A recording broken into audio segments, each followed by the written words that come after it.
1:15 p.m. This is the Sri Lanka Broadcasting Corporation. The news edited by Catherine Pereira and read by Geethanjali Ramanayaka. The headlines. The second reading of the anti-corruption bill was taken up for debate in Parliament today. This bill is a long-term need to the country. The government is taking measures to safeguard media freedom. It has been stated that the politicians should make their statements in a responsible manner without misleading the public. The government of Brazil has agreed to provide technological support to the development of Sri Lanka's livestock sector. Foreign news: Tunisian fisherman finds dead bodies in his net. News in detail. The Parliament met at 9:30 this morning. The second reading of the anti-corruption bill was taken up for debate. Apart from this bill, the bill to support and protect crime victims and witnesses, the bill to amend the Code of Civil Procedures, is also being debated in the Parliament. Opening the debate, Minister Vijayadasa Rajapaksa said that this bill is a long-term need to the country. The minister also stated that an independent commission council will be set up by introducing new draft bills, as the expected objectives will not be fulfilled by the Commission Council on Anti-Bribery and Corruption. Professor G.L. Piri said that this bill will fulfill the timely needs and aspirations. He also said that the IMF has pointed out that the main obstacle to build the country from the economic crisis is due to protests and fraudulent activities in the country. He reiterated that all should dedicate themselves to eradicate bribery and corruption from the country. State Minister of Media Shantha Bandara says that the government is taking measures to safeguard the media freedom. There is no need for the President, Prime Minister or the government to control the media freedom. But the objective of the government is to create a clear media regulatory system in the country. The draft bill on the Electronic Media Regulatory Authority has not been prepared, and only a conceptual document has been prepared. This news broadcast comes to you from the Sri Lanka Broadcasting Corporation. Minister Mahinda Amaravira has pointed out that the politicians should make their statements in a responsible manner without misleading the public. He made this remark to the SLBC on the statement made by the opposition leader in Parliament regarding the prices of rice. At present, the price of kakulu rice, red kakulu rice, is between 125 and 130 rupees. Only 800,000 metric tons of rice has been imported, expending $300 million. But this situation has been changed, and there are excess rice stocks in the country. Attention has also been paid to export rice in the future. The government of Brazil has agreed to provide technological support to the development of the Sri Lanka's livestock sector. A bilateral MOU was signed yesterday between the two nations regarding the high technology to be used for the dairy farming industry. This decision has been reached when a group of Brazil agency representatives met Minister Mahinda Amaravira. MP Vimal Weerawansa appeared before the Colombo Chief Magistrate Court this morning. An arrest warrant was issued to him 2 days ago, but he failed to appear. On 19th of June, the Colombo Chief Magistrate Prasanna Dialvis issued a warrant for the arrest of Weerawansa for failing to make an appearance when the case was filed against his 2016 protest in front of the UN office in Colombo was taken up that day. And that ends local news for now. The main news story is brought to you by Siddhalepa Veda Mahatmya. Minister of Labour and Foreign Employment Manusha Nanayakkara has raised concerns about the continuous Sri Lankan Airlines flight delays, owing to which local migrant workers who were supposed to depart for employment opportunities to South Korea were unable to reach their destination on time. A group of 52 Sri Lankan migrant workers could not board the flight UL470 to reach Incheon, South Korea, due to a 12-hour delay yesterday. The flight was scheduled to take off at 8:50 p.m. from the Bandaranaike International Airport in Katunayake. However, it had suffered a technical error. Speaking On the matter, Minister Nanayakkara said the Foreign Employment Bureau had made all necessary arrangements to send this 800th group of workers for South Korean jobs. And that was the main news story. The main news story was brought to you by Siddhalepa Vedamahatmya. On to Watchlight. Cinnamon cultivators in the Galle district say that they are facing many difficulties due to the decline of prices of cinnamon in the market. A kilo of which was between 4,000 and 4,500 rupees has been declined to 2,700 rupees. Therefore, more than 60,000 persons who are engaged in the industry have been affected. This is for the attention of the Minister of Plantations, and that came to you in Watchlight. Moving on to world news. In the headlines, Tunisian fisherman finds dead bodies in his net. Russia renews drone and missile attacks on Ukraine.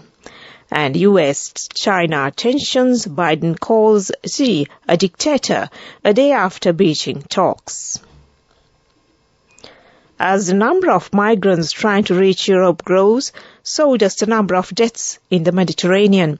While European Union officials struggle to contain the plight of those fleeing poverty and persecution is leaving its tragic mark on the shores of Tunisia. As the sun creeps above the horizon of the shores of its eastern coast, a fisherman begins hauling in his nets. His face fixes anxiously on its contents because sometimes fish are not all he finds. Russian drones targeted the capital Kyiv and other cities in the early hours of Tuesday, hitting critical infrastructure in Lviv in the west, Ukrainian officials have said. Ukraine's Air Force says 35 drones were launched and all but 3 shot down. The attack on Lviv triggered a fire, but no one was injured, the local authorities say. The raid on Kyiv and a missile attack on Zaporizhzhia in the south were both described as massive. More than 20 drones were fired at Kyiv in waves from Russian territory to the north and from the coast of the internal sea of Azov in the southeast, according to the Air Force. It was the first such incident in 18 days. U.S. President Joe Biden has called Chinese President Xi Jinping a dictator at a fundraiser in California. His remarks come a day after U.S. Secretary of State Antony Blinken met Mr. Xi for talks in Beijing, which were aimed at easing tensions between the two superpowers. Mr. Xi said some progress had been made in Beijing, while Mr. Blinken indicated both sides were open to more talks. China is yet to respond to Mr. Biden's comments. President Biden, at the fundraiser last night, also said Mr. Xi was embarrassed over the recent tensions around a Chinese spy balloon that had been blown off course over the U.S. And back to the headlines of the world news. Tunisian fisherman finds dead bodies in his net. Russia renews drone and missile attacks on Ukraine. And US-China tensions, Biden calls Xi a dictator a day after Beijing talks. Development News is brought to you by Vacancies for women from Desha Sri Lanka for housemaids in Kuwait, Oman and Saudi Arabia for ages 23 to 58 years. Contact number 037 7500 500. Financial grounds have been provided to renovate 13 rural tanks in the Hambantota district under the Climatic Smart Agricultural Program. 800 million rupees will be allocated in this regard. And that was Development News. Vacancies for women from Desha Sri Lanka for housekeepers, home cooks, caretakers and home nurses in Kuwait, Oman, Saudi Arabia and Singapore for ages 23 to 57 years. Salaries starting from 156,000 rupees. Interviews with foreign agents are now on. Come whether you have a passport or not. Branches, Colombo, Kurunagala, Anuradhapura and Matara. Contact number 037 500 500. On to sports news. Today is the third day of the second unofficial Test cricket match being played between Sri Lanka A team and the South African A team in Colombo. Batting in their second inning, Sri Lanka team were 62 runs for 1 wicket when the match was halted for lunch. Sri Lanka A team scored 290 runs in their first innings, while South Africa A team scored 294 in their first innings. And that was sports news. Go ekak tiyana youth eකට life එකේ change එකට නියමෙට set වෙන්න ඇස් වහගෙන දැකපු ගීන හැබැ කරන්න youth එකට නියමෙට set වෙන්න friendship එක මෙන්න. The all new NSB Ithru account, NSB IM, a plan for your dream. Business News, sponsored by National Savings Bank, the safest place for your money. Local automotive giant Associated Motorways, exclusive distributor of renowned Castrol lubricants in Sri Lanka, hosted its first ever Excellence Awards for Castrol distributors, felicitating dealers and introducing the new game-chanting CRB multi-oil for diesel vehicles to the market. And that was Business News.